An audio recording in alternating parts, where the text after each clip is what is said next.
day 2, another interview with Shuli, right? Yeah. I hope I got that right. Can you introduce yourself and maybe tell me your full details? Hi guys, my name is Priyanshi Tripathi and I'm from India. Currently studying at TUT, going towards pursuing my advanced diploma. I'm the DASO candidate for the SRC elections of 2021 and 2022. I'm one of the founding members of DASO, and DASO came to TUT Emirati in 2017 the first time. And I was also part of the DEC as the first year. Then slowly I got away from politics because I got involved in my personal life to trying to get my South African ID. Yes, I have my South African ID currently as I'm talking here with Gustav.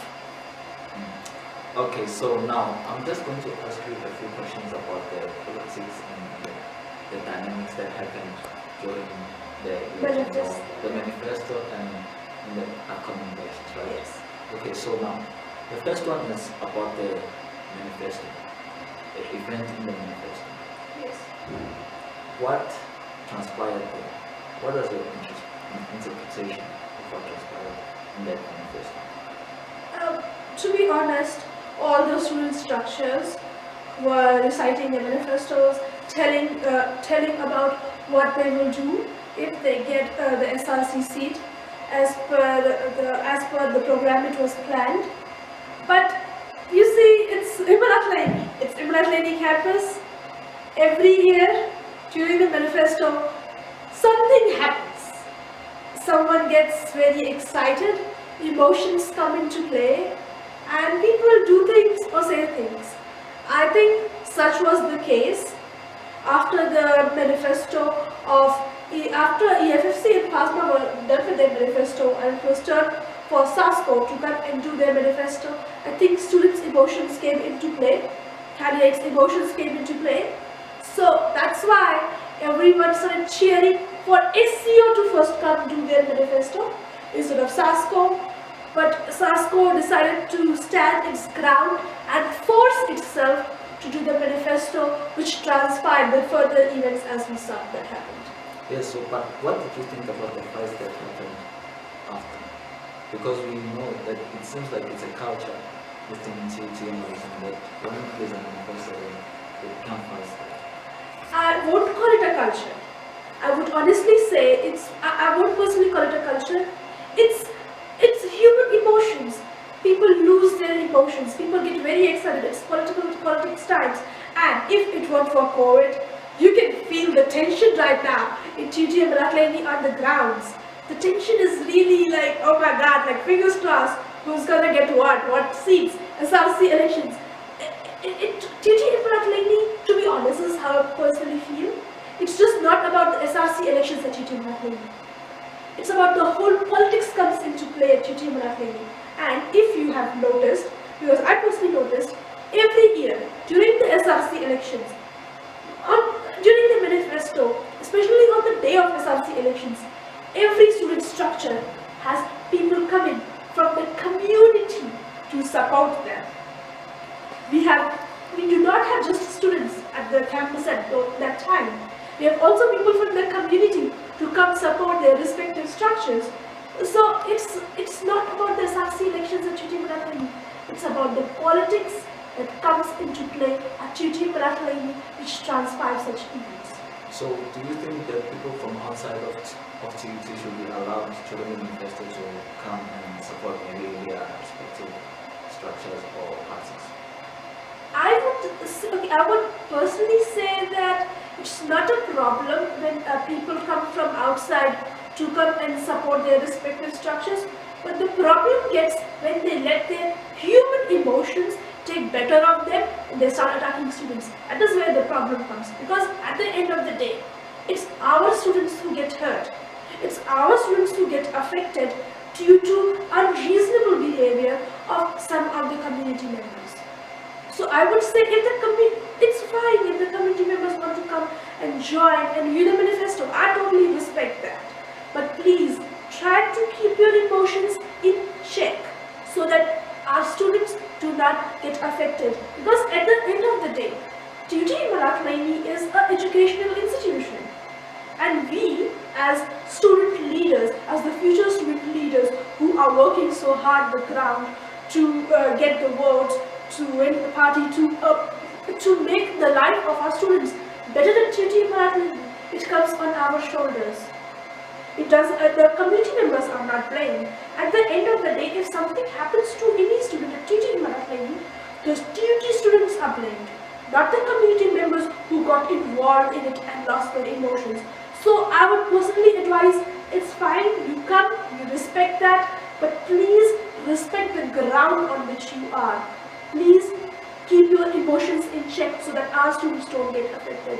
Because records have, since I've been at TUT Marathlaini, records have proven time to time that all the chaos that you are calling the manifesto culture around TUT Marathlaini, it hasn't been caused by TUT Marathlaini students.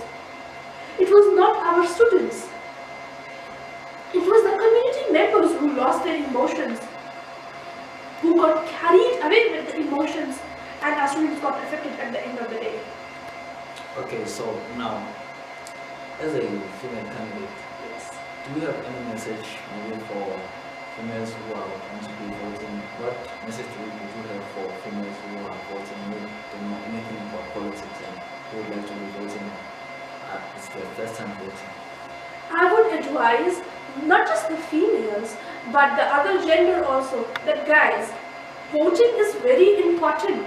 When you vote, you are giving someone else the right to represent you in a higher constituency, in a higher administration. So, whoever you vote, whichever student structure you vote, vote wisely. It's your vote, it's your voice they are presenting. And as for female students, I would personally advise all of them that do not get carried away. If you are a first year especially, please do not get carried away by the emotions.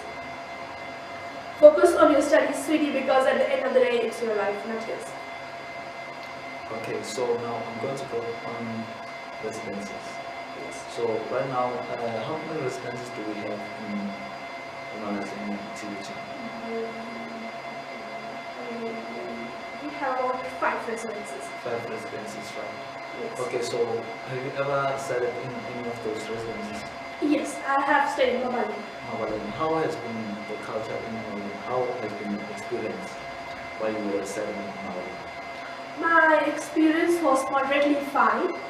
I liked the peace at Mabalain, but the only problem at Mabalain was the fees kept on increasing, but our services were not improved.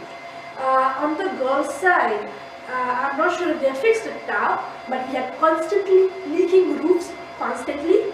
It used to become a pool. There were times when we did not have water for days, and there was no installation of JoJo tanks. Still no JoJo tanks. But the fees keeps on increasing, but services are not improving. So I think that is something the future SRC must definitely focus on. Not just focus on non-one student residence, where the majority of the students stay. I would say give equal focus to all of the 5 races, so that the services are improved everywhere. And one thing I would personally push for, if it's in my hands, is to provide for a nurse or someone, emergency kit available 24/7 at all the 5 races. That's something I would personally push for, because I'm a girl. I know what are the problems with the woman body, and lots of girls, they do not know what they are doing when they come here as a first year. So that is something I would personally push. So are you telling me that, like, right now in there's no emergency kit in case someone gets injured or something? Okay, that is one thing I would say. Mabaleng has that. We have Mam Anna, the Mam Anna, the caretaker of Mabaleng, she's a lady. So yes, in case of emergencies, Mabaleng has that. But what about the rest of the 4 residences? And especially Corridor Hills. It's a huge rest. It's a massive rest. Yes, there, that side, the RCs there have been pushing for it, but to no avail. Nothing has been achieved. So I would personally push for an emergency kit to be available 24/7. And not a just block, there are 5 blocks there. And that rest is huge. They need a doctor, a certified doctor at that place. Okay, so right now, I'm sure you are aware of the incident that happened of a student in Marat. Yes, so I just want to find out from you, what can be done to prevent such incidences from happening? Because I don't think there's any parent who send their loved ones to university to be in such situations. So what could be done to prevent those kind of situations? Personally, I think that most of such incidences have happened when one of the other students was under the influence of alcohol. Mostly it has happened when one of the other students was under the influence of alcohol. Yes, most of the people complain that Nabalek is very strict, alcohol is not allowed here, blah, blah, blah. Okay, it is the alcohol, the provision of alcohol is there to maintain the safety of the students. Because when people get drunk, when they are under the influence of alcohol, they do things they definitely regret when they sober up. So I would say that firstly there should be some strict ground rules at corridor hills. There should be some really strict ground rules. There should be proper implementation of the RC, not just 5 RCs. We need more than 5 RCs. We need a proper documentation, we need a proper planning, a proper implementation of the RCs at corridor hills, and really strict rules even with the security officers, so that such incidences in the future are prevented from happening.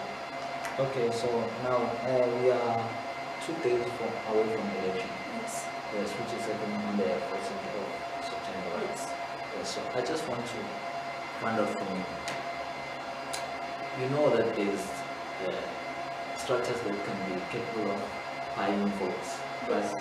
So now, aren't you anxious that maybe structures that are well funded, or structures that the community can fund votes from students, maybe I can come to you and say, maybe here's a particular amount, here's a particular amount, please vote for my party, and maybe I take your phone and vote with it. Aren't you anxious about that? Yes, that is one thing that is really anxious, because that is the reason that we have such incapable SRC members.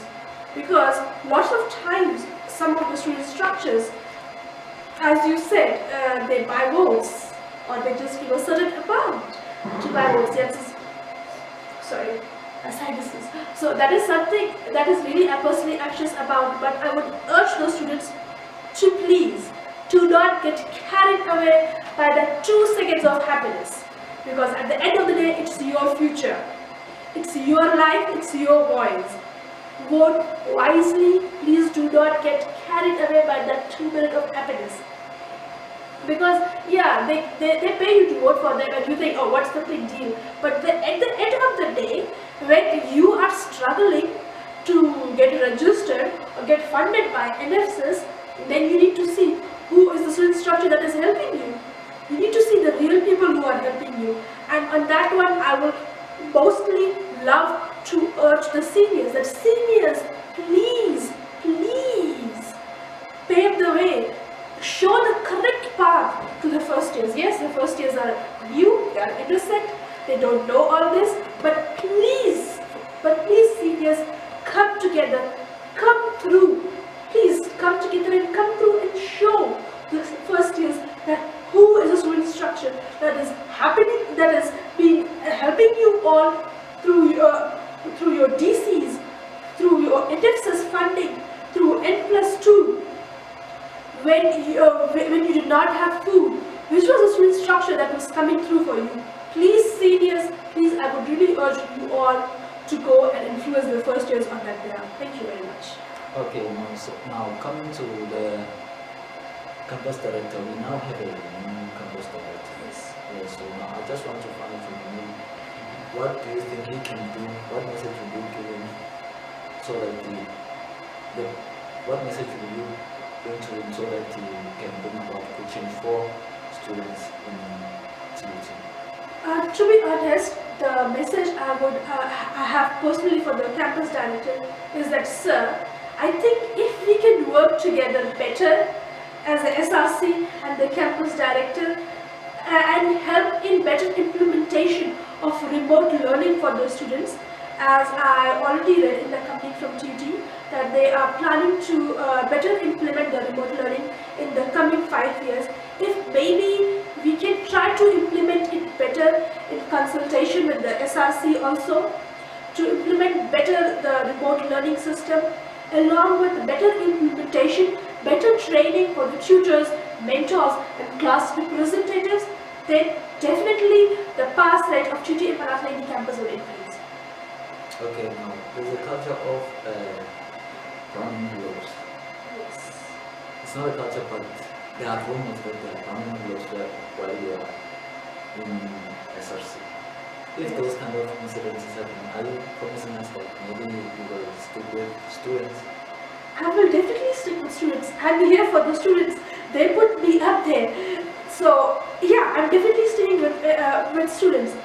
Again, there are a lot of cultures, there are a lot of rumors surrounding right now because it's the peak of the SRC elections. But let's face it, we are all humans at the end of the day, and I'm a student. I'm put up here by the students. So it's my duty first to stand up for the students, not to think about myself. I'm a student leader after all, I'm a student servant. Okay, so now I think it's my last question. Why did you join DASO? To be honest, Why DASO? Because we are also a family member. Yes. Why DASO? I joined DASO because DASO was a student structure that accepted me as I am. They did not try to change anything about me. They accepted me for who I am. They said, you are not Christian, it's fine. You are Indian, it's fine. You are a foreign student, it's fine. They just accepted me for everything I am, so why not? Okay, so you were saying you are a foreign student, right? Yes. How have you found the culture in Malawi to compare to maybe the one that you are used to? To be honest, I love the culture of Impalat.